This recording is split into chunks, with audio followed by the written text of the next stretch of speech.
Moisturiser हम use कर रहे हैं एम्ब्रोलिस क्रीम, और इसको अच्छे से पेनिट्रेट करना है। पहले मोटी मोटी लेयर लगा के छोड़ दो, 2 मिनट के छोड़ने के बाद उसको दोबारा से ब्लेंड कर दो। अभी मैं हल्का सा ब्लेंड करके छोड़ रही हूँ स्किन के ऊपर, उसके बाद 2 मिनट बाद दोबारा ब्लेंड।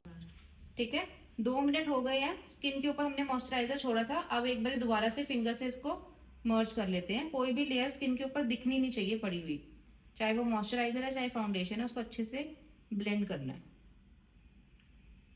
सबसे ज्यादा इंपॉर्टेंट एरियाज होते हैं, ऊपर देखो, ये under eyes, side of the nose और ये स्माइल लाइंस, यहाँ पर अच्छे से ब्लेंड करना है। करेक्शन के लिए मैं यूज कर रही हूँ फॉरएवर 52 का concealer in the shade 009। 009 shade का फॉरएवर 52 का कंसीलर यूज कर रही हूँ करेक्शन के लिए। जितना रिक्वायर्ड है उतना ही लगाना है, ज्यादा नहीं लगाना। हल्की हल्की इनको पिगमेंटेशन अंडर आईज पर है, बहुत कम कम भर भर के नहीं लगाना। Side of the mouth, mouth पे थोड़ी पिगमेंटेशन ज्यादा होती है तो हमने हल्का सा ज्यादा लगाया है यहाँ पर।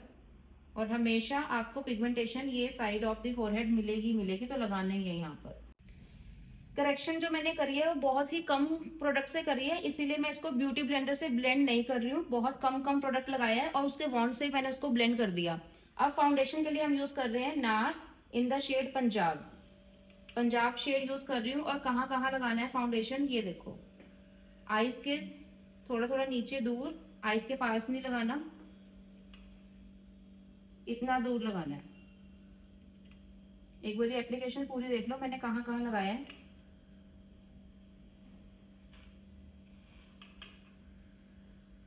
गर्मियों में इससे ज्यादा प्रोडक्ट नहीं लगाना, जितना लगाया है बस इतना ही लगाना है।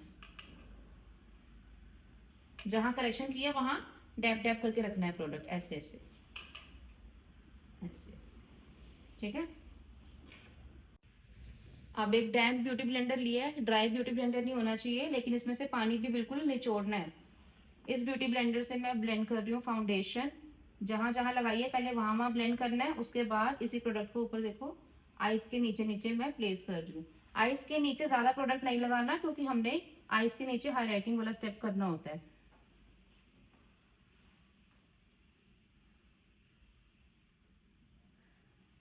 बहुत कम प्रेशर से ब्लेंड करना है, जितना ज्यादा प्रेशर लगाओगे उतना ही आपका नीचे की करेक्शन हिलेगा।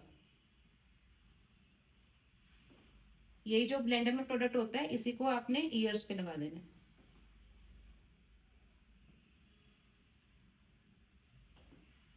फोरहेड पे कोशिश करो जितना कम हो सके उतना प्रोडक्ट लगाओ।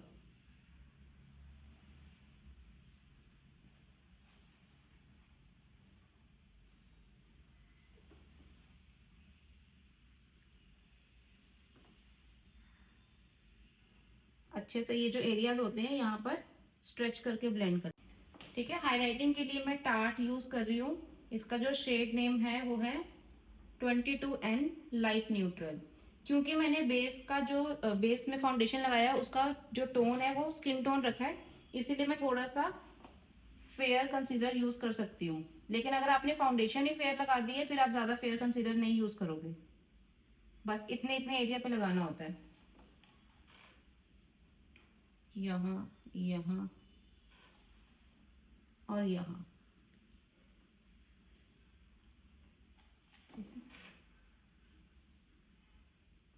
ये हो गया। इसके बाद फोरहेड पे कम ही लगाना है, ज्यादा नहीं लगाना, क्योंकि समर्स है। समर्स में इसी एरिया पे ज्यादा स्वेट आता है, मेनली नोज और अपर लिप्स पे। तो नोज पे मैं नहीं लगा रही हूँ और यहाँ पे मैंने कम लगाया है। ठीक है, अब जहां पहले लगाया था मैंने टार्ट, वहां पर सबसे पहले ब्लेंड करना है अंडर आईज पर। यहाँ लगाया, यहाँ ब्लेंड किया, फिर यहाँ लगाया, यहाँ ब्लेंड किया। ऐसे करने के बाद अब मैं इन दोनों एरियाज को ज्वाइन कर दूंगी। ऊपर देखो ऐसे, क्योंकि समर्स आ रहे हैं तो समर्स में जितना नेचुरल हो उतना ही बेस रखना है, ज्यादा फेयर नहीं करना। तो जितना फेयर अभी मैंने करा है ये भी थोड़ी देर में कम हो जाएगा जब मेकअप पूरा ऑक्सीडाइज होगा। तो ऑक्सीडाइज होने का मतलब होता है कि थोड़ी देर में वो कम हो जाएगा। और हर फाउंडेशन ऑक्सीडाइज होती है, इसीलिए आपको एक टोन फेयर ही रखना चाहिए।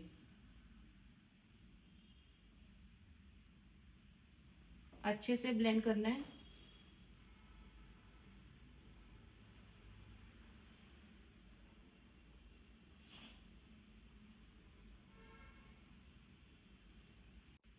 देखो बेस को मैंने अच्छे से ब्लेंड कर लिया, ओवर ब्लेंड भी नहीं करना, और थोड़ा सा उसको ड्राई होना है। ब्लेंड करने के बाद मैंने 2 मिनट्स रुकी हूँ, वेट किया। अब हम लगा रहे हैं लिक्विड ब्लश।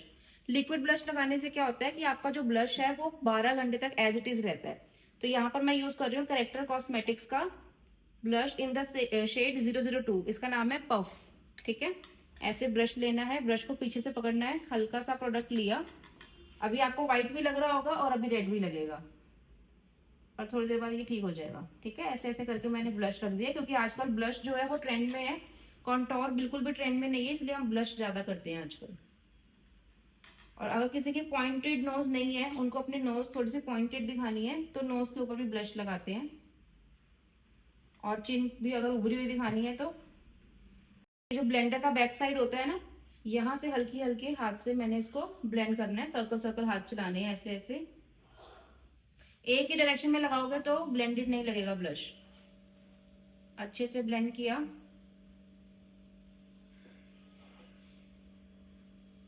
इन प्रोसेस आपको लगेगा कि ज्यादा लगा दिया, पर ये ज्यादा नहीं है।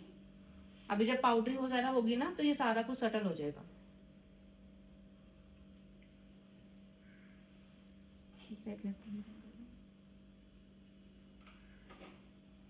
अब हमारा जो नेक्स्ट स्टेप है वो है पाउडरिंग का। तो पाउडर मैं तुरंत नहीं करती हूँ। अब इस जो मैंने बेस किया है इसको मैं 5 मिनट एटलीस्ट छोड़ूंगी। 5 मिनट छोड़ने के बाद हम स्टार्ट करेंगे पाउडरिंग। ब्लश को ब्लेंड किए हुए 5 मिनट हो गए हैं। इतनी देर में जो हमारी मॉडल या क्लाइंट होते हैं वो ऊपर नीचे देख लेते हैं। आप देखो यहाँ क्रीजेस वगैरह आ रही हैं। तो पाउडरिंग करने के लिए हम ब्यूटी ब्लेंडर और पिज्जा पफ साथ में रखते हैं। पिज्जा पफ में मैं ले रही हूँ पाउडर। पाउडर मैंने लिया है मेकअप स्टूडियो का इन द शेड TL1। अगर तो फेस के ऊपर कोई भी टेक्सचर नहीं है, बम्स नहीं है, तो ये सबसे बेस्ट पाउडर है। अगर टेक्सचर है तो फिर आप यूज कर सकते हो लॉरा मर्सियर पाउडर। पकड़ना, ये मैंने पिज्जा पफ में पाउडर लिया, पाउडर को अपने हाथ पे थोड़ा सा कम कर रही हूँ और इस हाथ में पकड़ लिया पिज्जा पफ। अब ऊपर देखो, सबसे पहले हमने अंडर आइज को ब्लेंड करना है, नोज के साइड को भी साथ में ब्लेंड कर लेंगे, और क्लाइंट को ऊपर ही देखने को बोलना है। और उसके बाद बहुत ही हल्के हल्के प्रेशर से हमने पाउडर करना है, बहुत ही हल्के प्रेशर से। अगर आप यहाँ पर प्रेशर ज्यादा लगाओगे तो क्या होगा, आपका बेस जो है वो पफ में आ जाएगा। ठीक है, अंडर आइज और नोज जो है वो साथ साथ पाउडर होते हैं। अब सेम तरीके से दूसरी साइड करेंगे।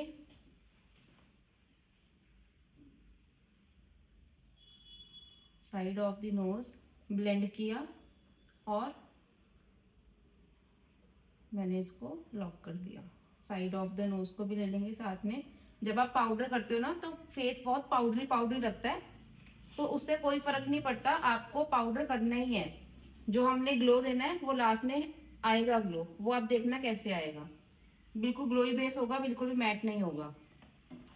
समर्स हैं तो आप जो हाइलाइटर है वो कम लगा सकते हो, पाउडरिंग ज्यादा ही करनी है। ज्यादा का मतलब जितनी मैंने कर रही है उतनी करनी है। ऐसे करो, ऐसे। ठीक है, ये स्माइल लाइंस जो होती हैं वो ऐसे करके आप ब्लेंड करोगे और हल्का हल्का पाउडर करोगे नॉर्मल।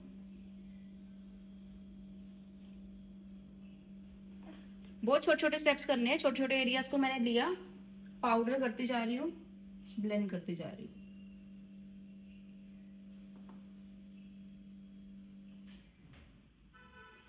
यहाँ पर पाउडर लगाया और जो भी बच गया पाउडर वो मैंने ब्लश के ऊपर लगा दिया। कई लोग लिक्विड ब्लश को पाउडर ब्लश से ही लॉक करते हैं, लेकिन मैं पहले एक बारी पाउडर से करती हूँ, उसके बाद दोबारा ब्लश करूंगी पाउडर ब्लश। इतना करने के बाद मैंने ब्यूटी ब्लेंडर से इस एरिया पे जहां पर भी मैंने पाउडर लगाया था वहां पर मैंने इसको ब्लेंड कर दिया। इससे क्या होगा, जितना भी उभरा हुआ पाउडर होगा वो ब्लेंडर में आ जाएगा, क्योंकि ब्लेंडर जो होता है वो डैम्प होता है। ठीक है, सबसे लास्ट में अब हम करेंगे फोरहेड।